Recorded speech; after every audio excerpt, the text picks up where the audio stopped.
Loic, remember a couple of years ago, Mike Arrington was on stage, or wrote a blog post about how Europe was not ready for being entrepreneurial?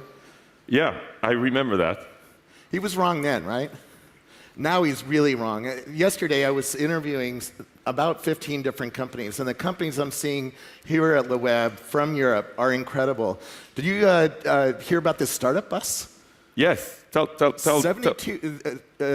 72 hours in this bus, 25 people, 5 new companies were born on the way here to LeWeb. That I didn't know. And they're really cool companies. You'll see them later. It's incredible. No, I heard about the startup bus. That was a great initiative, and I've been following the startups, and we'll see them this afternoon. Amazing too content. Yeah, so it's cool, right? I keep hearing rumors about LeWeb. Oh, you'll tell me about those. What are you doing more LeWebs? We're doing one next year in Paris. We have announced the dates already. It's in a Tuesday, Wednesday. I keep hearing you might be doing more. Robert, we're so happy to have you every year. Thank you. Thanks, man. The experience is good for you too? Yes. Oh, amazing, of course. Yeah, thank you. Thank you very much for being here. Pleasure. So a lot of people don't know that I used to run retail stores in the 1980s. Yeah, I learned a lot about that from you already. And I learned a lot of things about how people work back then, right? One is people don't want to appear idiotic when they buy something. And here's a story.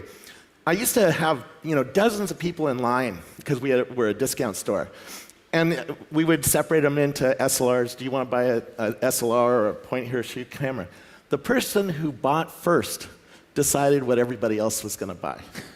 So perfect. You build technology for retail stores, right?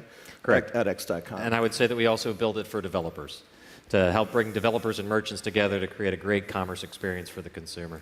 What are you seeing happen in the storefronts? What are the trends that you're seeing as the center of the retail revolution? Yeah, I think that if we look at the storefront, this is a stressful place to be if you're a merchant. I mean, the big, huge threat of online companies coming in, taking your consumers, optimizing the experience. But the one thing that the storefront has that online never will is that wonderful experience where somebody looks at you and you go, oh, Robert, that is a beautiful outfit on you. Yep. And that kind of human touch. Not to me. Well, at the Galileo Lafayette, they'll say anything. But what we see is that this notion of social is coming back, and what we really are looking forward to is it being digitized. Yeah. So, how does it that you come into a store, and instead of being a stranger in a mall, you're welcomed by name because it recognizes it on the phone. And that you start seeing this checkout disappearing, so there's no more of these lines and that sense of drudgery when you shop, but it becomes a more vibrant place. And I think that we're just really at the first steps of seeing technology enter the store as the mobile phones made that possible. Yeah, a lot of things are changing about retail. Social is certainly happening. I used the Etsy gift guide recently to buy gifts for people. You put Facebook into Etsy. Etsy's a craft store in the United States. And you put Facebook in there, and it tells you what their likes are. So I know what my best friends have said they liked, what sports teams, what kind of music, and it suggests gifts that match that liking behavior, right? This is a new way of doing retail online. Yeah, I think it's, we heard from Katie Middick at Facebook, the most humorous anecdote, where she said, if you look at the influence of your social network, it's more important than any other ratings and review guides. And the way that comes across is, you say, look, here's the car that I'm going to buy, because it was written up in this guide and that guide, and it got 4 stars here, and look at the gas mileage. But one friend looks at it and he goes, you're not going to drive that, are you?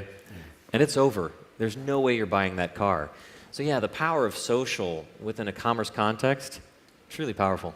We're seeing, since LeWeb last year, we've seen Groupon go public, right? And we've seen a lot of these new kinds of offering systems. I mean, I interviewed Foursquare's Dennis Crowley just the other day on this stage, and we talked about online, location-based offers.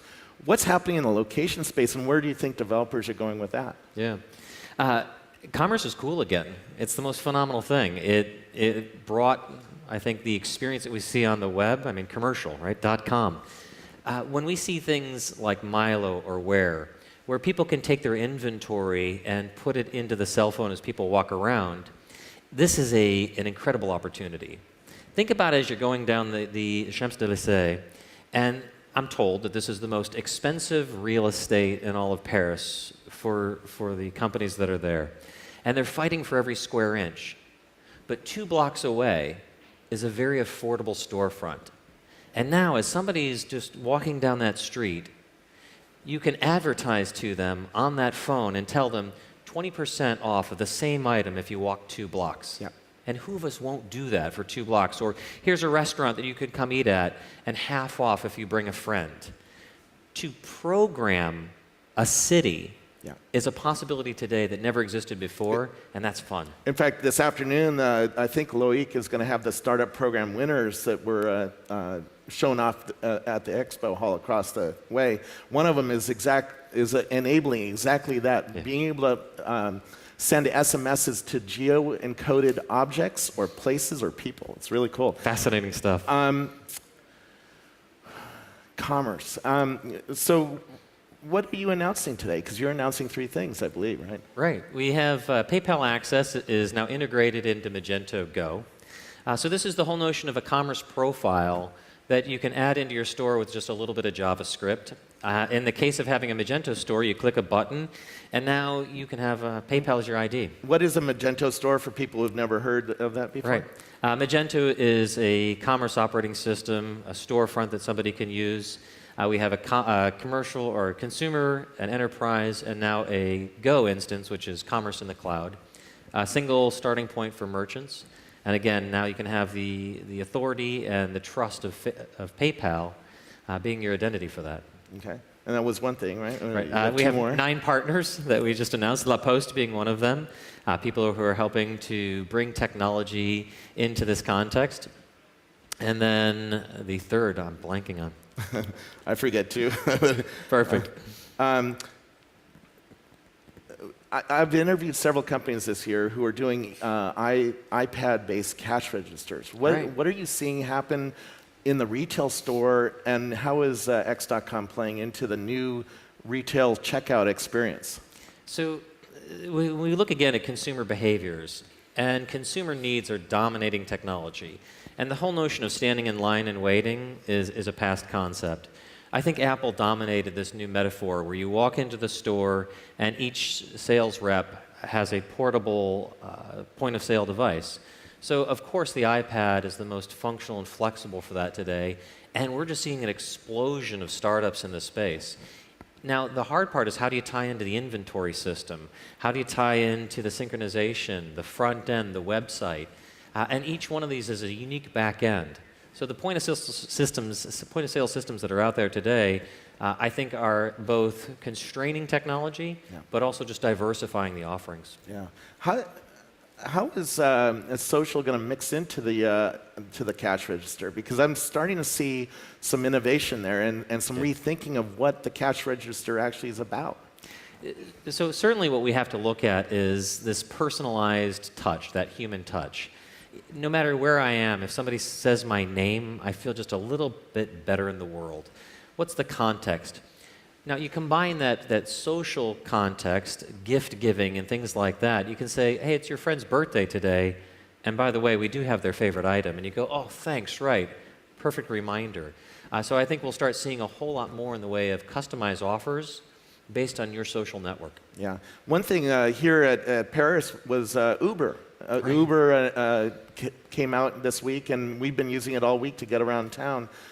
That shows a rethinking of, I think, of everything having to do with how we pay, how we deal with people, how we deal with businesses.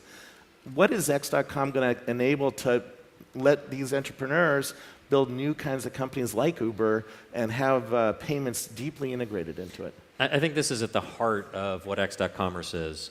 This is an open platform which brings together 900,000 developers worldwide into bringing their assets into commerce. We have partners like Facebook, Adobe, Kensho, and Terapeak, all offering their technology, and 46 different companies within the eBay Inc. properties, adding their assets through APIs to the developers. Now you make, that was the other announcement, commerce in the cloud. So when you have cloud-based services, you need a developer environment for that. You need a testing environment for that. And you need to make it easy to mash all of these things together and to present them to a merchant. Yeah. And behind that, right now merchants want to be buying technology. And they buy it at $1,000 a pop, not $1 a pop. Yeah. And so the magnitude and the scale for developers is a new economic opportunity. An application store like Magento Connect, where merchants can buy technology and click and install them, takes an economic opportunity for developers to a new level. Right now, Forrester measures it at $1 billion US yearly for the external developers. So that's a phenomenal business in its own right. Yeah, a lot of stores, you know, the retail stores like the ones I managed in the 80s, they don't have technologists like Apple does, right? Apple has these beautiful cash registers that check you out and send you receipts on email. And online, a lot of these people, my brother runs a bar, he doesn't have the expertise on how to build an e-commerce store. Right. What are you guys doing to help that kind of retailer? Because that's the mom and pop on the street, and they're really struggling, and they don't have the money or the expertise to build some of these really fantastic things. Yeah, it's a terrifying place for some of these folks. And the first thing that we have is X.com, which is a meeting place for merchants and developers. Interestingly, right now, there are 5 times the number of job listings as there are developers who are listing themselves. Yeah. What a huge opportunity for developers who are trying to find a business. But the other thing that I think really is important, and this is something that the small businesses just can't do the way a large one can, which is aggregate the world's data to teach them what to do. So right now we're working at taking the composite data of eBay Inc. and trying to bring that down to a customized report just for this merchant with sort of a paint by numbers, 1, 2, 3, here's how you grow your business on the internet. So again, combining technologists and this huge ecosystem with a heuristic of what to do, really hoping to help them navigate this ever-increasing complexity. In a little while, Twitter announced this morning a whole bunch of things that we're still reacting to. But Jack Dorsey's other project, Square, really brought payments and electronic payments on phones and iPads up to the forefront.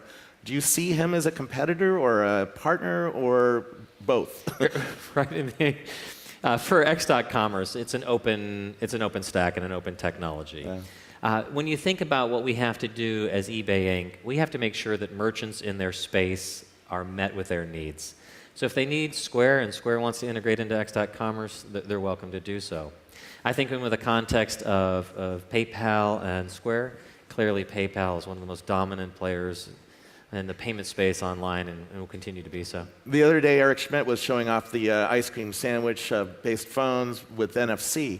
Do you see NFC as something that X.com is worrying about right now, or are you thinking about how to innovate on NFC? Yeah, NFC I think is an opportunity more than anything else. I mean, if you look at future technologies, they usually get here faster than we think, and it's usually easier to create sort of innovation once it's here. So we've got a bunch of engineers who understand it internally, but more importantly, with a platform approach, what you say is NFC has a context in every storefront. And I promise you that NFC will look different in a retailer selling clothes than an aquarium store, pet stores, electronic stores. So we look forward to the developers within our ecosystem really bringing that innovation to the forefront. Very cool. Anything else that a retailer needs to know about this new world or think about? I think next year the trend here at LeWeb is going to be about TV. Is that something that X.com is going to play in, buying things on a TV and having these new Google TV experiences? Or are you thinking about that? I would say we even go beyond. Every one of us who drives a car and has that little console there just thinks everywhere there's a screen, there's going to be an internet device. And in every one of those contexts, we need to enable commerce. We need to be able to make things easier for the consumer and, frankly, more fun. So the biggest trend that we see in the future is going to be these merchants finding a partner developer who can help them innovate and to create this niche or this capability of creating a beautiful customer experience or really new products. So we look forward to a world that I think is going to get just so much more exciting for the consumers and really avoid kind of that just boring, streamline, find my stuff, get my recommendation, and pay. Very cool. Thanks for having a conversation about retail. Where do we find you guys? It's a really easy URL. Yeah, it's a very, very long, right? X.com. Very cool. Thank you, Robert. Thank you so much. Cheers. Thank you. Thank you. Thank you very much, my friend. Loic, quite a pleasure. Thank you very much. Thanks, Loic. It's been a great conference, and we'll look forward to seeing you at LeWeb next year. Wherever it is. I think I'm coming back to LeWeb next year, and I think you're going to miss your flight. I'm going to, so I'm running. Your private jet is waiting for you. I can see your pilot here. My United.com. Bye-bye, Robert. Bye. Thank you for coming.